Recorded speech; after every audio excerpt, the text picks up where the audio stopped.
Hello, everyone. Welcome back to another episode of Liv's Thoughts. Today, we have a requested video from someone on TikTok, and I thought it was a really good idea, so we're making it into a video today. And that was, sorry if I butcher this, how do I make my emotions work for me, not against me? Self-sabotage sort of thing. I've made a video about self-sabotage, but it was like a year ago now. Because we've been on YouTube a year, guys. Yes, we have. Also, subscribe if you're not. Love you. Okay, bye. Anyways.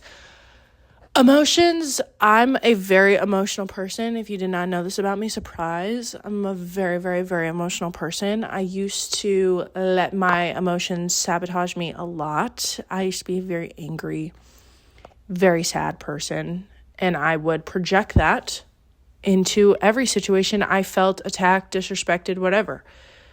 I often let my emotions control the way I acted. I let my emotions dictate my relationships. I let my emotions dictate my entire days. Like, they were, the way I was feeling was a direct reflection of how the day was going to go. There was no picking myself back up. There was none of that. It was just, you're feeling sad. All right, today's a sad day. It's not I had a little sad patch today.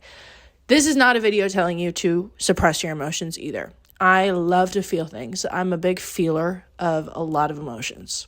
I love it. My BPD, I'm blessed with the gift of BPD simply because my lows suck. Yeah, they suck.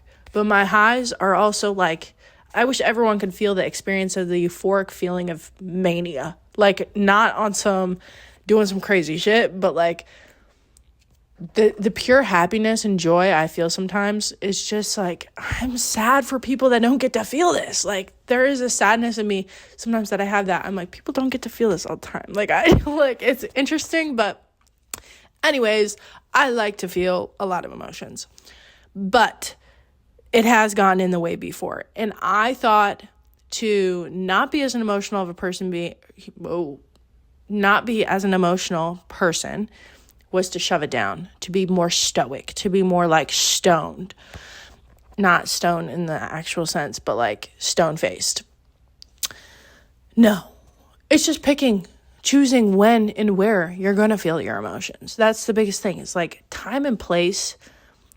Time and place is just such a good phrase because there's a lot of things in life where, especially in our society now, where I'm like, time and place, this is not the time or the place to be doing this or dressing like this or being like this or acting like this. Time and place with emotions, same thing. You can feel sad, you can feel angry, you can feel whatever you want to feel. And especially if it's something that's like affecting your day, but you need to feel that when you have time to feel it. When you're alone, when you're not around people. If you're someone that lashes out when you're angry, you got to learn that you control how you react to things. You don't control anyone else's reaction. You control your own reaction. And you have the ability to be a bigger person and learn how to just let it roll off your shoulder, especially when people are disrespecting you, because that was one thing that I really, really, really struggled with was if I felt disrespected, I was like, I'm being attacked right now pretty much. So I would retaliate with the disrespect. But in all honesty, the universe, God, whatever you believe in, they'll get them with karma. Don't worry about it. That's not your job to like get revenge on people. The universe will do its thing and do its dirty one. Trust on that part. Now, when we're dealing with emotions where it's like, why am I feeling like this? Like, I'm doing everything right, but I still feel sad. I'm doing everything right, but I still feel angry. I can never feel like happy. I'm always at this middle ground. Number one, let's take a look at our surroundings and let's think about if we just went through something huge. Went through a breakup a month ago, 2 months ago. Someone died, a friendship breakup, like you moved, like whatever it may be in your case. Are you supposed to be feeling 100% happy right now? The answer is probably not, especially if you're someone that feels like your emotions are working against you. Let's look at our life. Let's look back on our life. Let's add up the timeline here and is this a valid time to still be in this kind of weird, awkward phase right now? If no, let's take a minute to understand why we're feeling this way. This is often done through shadow work. There are so many, I'm not really one for the guided journals. Personally, I don't really love guided journals. But there's a lot of shadow workbooks. There is a lot of inner child workbooks and like that sort of thing. And I think that can be a great tool for someone that doesn't know where to start with journaling or dealing with these big emotions, or like never really feeling okay or happy or just kind of feeling depressed, whatever it may be for you. Going through and understanding why you feel that way. It will also help you learn why you react to things the way you do. I think I'm a big believer in like finding the why behind stuff. Like, why am I doing this? What is causing me to do this? Why do I act this way to this thing? Like, whatever it may be. Because once you can find the why and get down to the root problem and heal that wound, you're not going to continue that reaction to things. Like, it's really impressive how our brains work. Like, the way that our neural pathways link up in our brain, and like, just if you keep doing something every single day, it's going to create a habit. We already know this. So if you keep reacting to something a certain way your entire life, and it becomes a habit because of one thing that happened to you when you were younger, you have the ability to like go in and pretty much like snap that cord, or like rewire that cord almost. Like, I think of it as kind of like a cutting it and like blocking it from happening again. But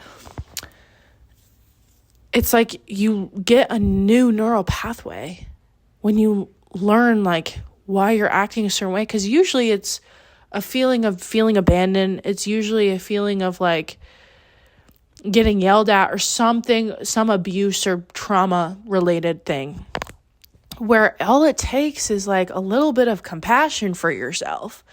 And you really like, I'm just thinking of like younger me right now. And I wish I could just like give her a hug and tell her that not everyone's leaving her. That's not what is happening right now. But my brain is perceiving it as that because that's all I knew. And when I see myself acting like that in my adult life now, it's very quick that I can realize why I'm having this emotion or feeling, snap into a little bit of self-compassion and say, hey, I get that you're feeling like this right now. Let's be sad about it later, but now is not the time. Understand that this is exactly why you're feeling this way, and move on. That's all you have. Like, I'm not trying to like simplify it and like be like, yeah, it's so easy. Why haven't you guys figured this out? But once you figure it out, it's so easy to get yourself out of it every time. Like, it gets easier. It's like that. If you guys have ever seen BoJack, of the guy running up the hill, he looks down at BoJack and said, it gets easier. The hard part is doing it every day. The hard part is putting hard things into practice. Like, getting out of the habit of reacting a certain way or doing a certain thing or being a certain type of person is very difficult. It's hard work. But if you can have self-compassion for yourself and understand you're trying your hardest every day, I think that you'll learn it quicker too. Like, if you can learn the self-compassion part and just like, because I think a lot of us hold a lot of shame too. That's another video I want to make, because self-compassion truly is the counterbalance to shame. Like, it is, if you can have compassion for the gut feeling of shame, which is a terrible feeling to have, dude, you got life figured out. When you can learn to be like love yourself truly and not have guilt towards your actions or like the way you react to things, simply because you know that it's not your fault you're living for the first time in your life. Dude, it's so cool. Like, I admire, like, especially with my sister, my older sister, Hannah. She is so, like, she's one person that I know for a fact loves herself. Like, she loves herself from the bottom of her toes all the way to the tippiest follicle of hair. She loves herself. And it is because I truly believe that she has given herself so much self-compassion that she doesn't feel shameful for any decision that she's ever made in her life. She's also a great person, like, in general. But any mistake she's made before, she's backed it up with compassion because she didn't know what she was doing. She had to pretty much raise me and my sister, and, like, I'm sure that took a toll on her, don't get me wrong, but, like, she had compassion because she didn't know what she was doing. So anytime I mess up, I understand how she thinks that that's, like, almost a reflection of her sometimes, or used to at least. But she learned compassion. She learned how to like handle it. And instead of getting mad at me, she realized, oh, this is a thing I'm dealing with from something that I wasn't supposed to be doing growing up, but I had to. And I'm going to be okay with it. And I'm not going to get mad at her because she's her own person. This is her own life. And it wasn't my job to raise her. Like that's the best way. That's a good example of how I can kind of put that into. I'm rambling now. Sorry. But yeah, I think just learning why you do things the way you do them. Inner child work, shadow work, all of that fun stuff. Being more self-compassionate and having more empathy for yourself in times where you are feeling like shit or feeling like a failure, feeling like whatever you're feeling. Being more open to trying new things, like not trying new things and like go out and try activities, trying new ways of coping with like when you're upset, when you're angry, when you're whatever, feeling disrespected. 3 big deep breaths. Like I don't think people understand how impressive breath work is too.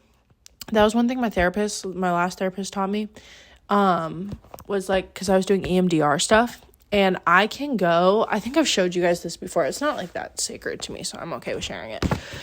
I drew my safe space when I was in therapy, and this is like my safe space sort of thing. So anytime that I'm feeling anxious or really like out of it or not connected or really upset, I'm laying here on this blue little blanket underneath these trees.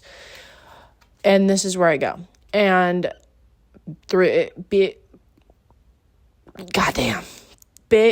big deep breaths. That's a tongue twister. And I'm here and I can relax and I can chill out and I can breathe, and it resets your mind.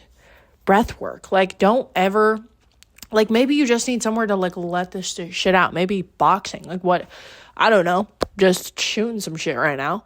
But there's so many ways to get out your emotions and not have them be so self-sabotaging all the time to you, but it really just takes understanding why you're having those emotions so deeply and so heavily. That's my biggest piece of advice. I hope that was helpful, excuse me. And maybe some of these things will work for you. Fingers crossed. I'm crossing my fingers for you. Peace, love, and happiness. I hope you subscribed. Love you. Bye.